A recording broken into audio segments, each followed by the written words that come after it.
Can you tell me why the level of preparation that goes into pretrial work and the level of preparation that you put into getting ready for an arbitration is so vastly different than how you prepare for a mediation?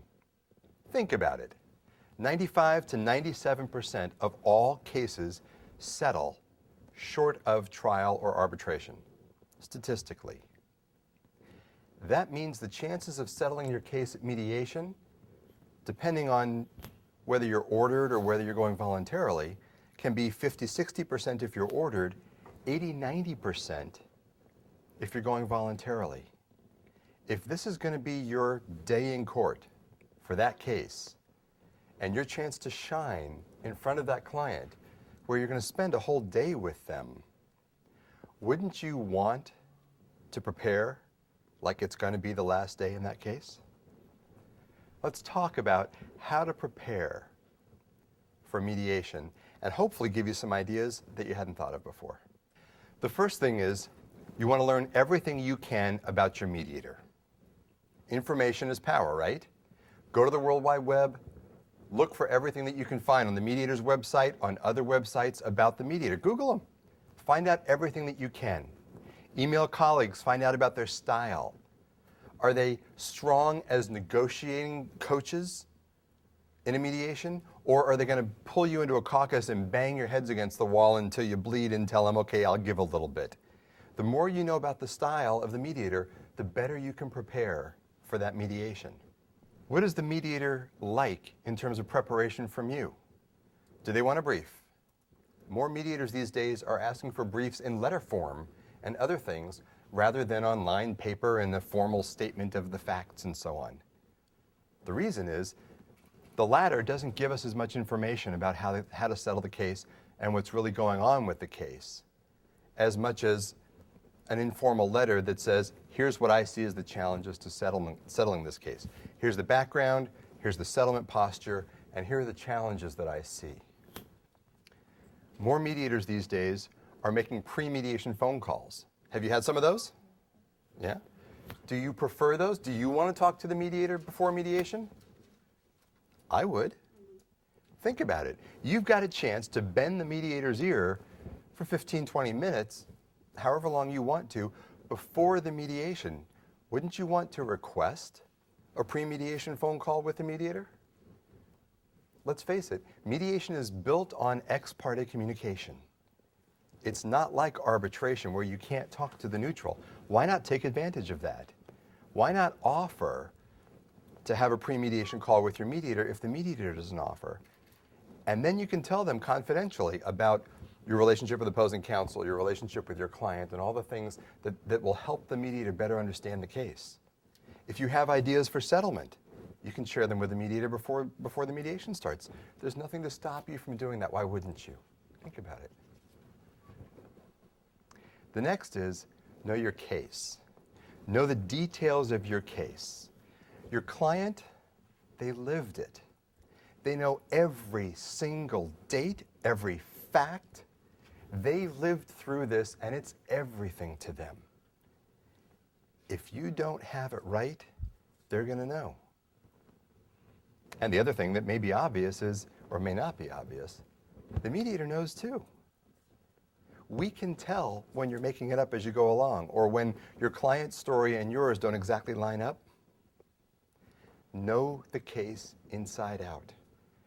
I know these days you've got more files on your desk than ever before. Still, you've got to know the case forward and backward. In terms of preparation, it's often helpful to prepare a chronology of the events of the case. As a mediator, when people walk in, the single biggest mistake I find counsel makes is they already assume that I know all the facts of the case as well as they do. I've read a 5 or 7 or 10 page brief, which hopefully is complete on the facts.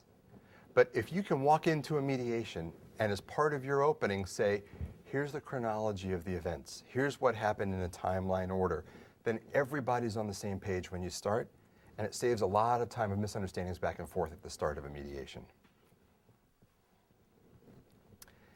And last, of course, you have to present that well. You have to present it in a way that is knowledgeable, and confident, but also that's informative and persuasive. So in a sense, you've got to build rapport with the mediator and opposing counsel and the opposing client while you're trying to be your very most intimidating, knowledgeable, confident self. It's a delicate balance that goes into that, but you've got to think through how you want to present it.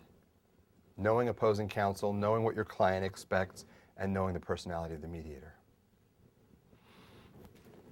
The next is think about the timing of the case as you prepare the case itself. And I don't mean your preparation. I mean when you think about when to mediate a case, think about the timing. You don't want to be rushed in before you've done enough discovery. You also don't want to get so deeply entrenched in discovery that your client has spent so much money that they can't afford to settle a case, or that the parties are too far apart because they've invested so much in discovery at that point. You should be able to pick the timing. If a judge is ordering you, you've got to help them understand your timing and your needs. That's your call to make. In fact, even if you have a mediation on calendar and the date's coming up, sometimes it's wiser to pay the cancellation fee to bump it back a few weeks so that you can be better prepared rather than dragging your client and everybody else to the mediation and having an unsuccessful and potentially frustrating day because there's not enough discovery been exchanged yet. So think about the timing and take control over when you walk in that room and treat it as though it's going to be the day that you settle the case. I think that's part of the problem with mediation.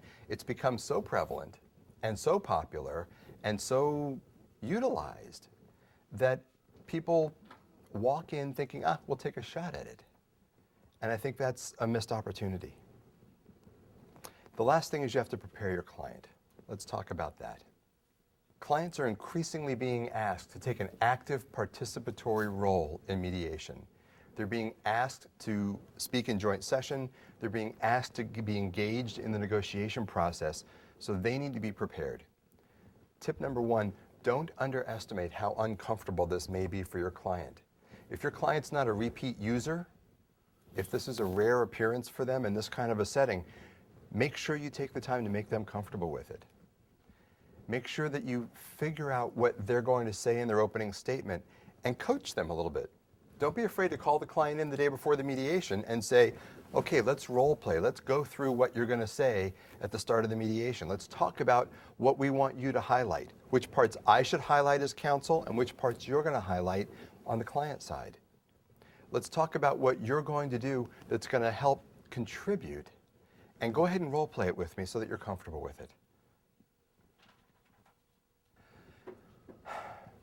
Perhaps the most important thing in preparing your clients for mediation is don't prep them by having them decide what their bottom line is going to be in advance. I know there's a temptation to do that, and I know that a lot of you do that. It's better to prepare them for what's inevitable, which is there's going to be probably a very long negotiation. Prepare them for the fact that they're going to walk in with an opening offer, and they're going to spend most of the day stepping back, and feeling like they're compromising. So manage their expectations for that kind of a day, and they won't be frustrated with you or with the mediator in going through that long, drawn-out process. Help coach them to have open minds, to be prepared to listen, to be agile and responsive to what they hear, and that it's a different process than they may be used to.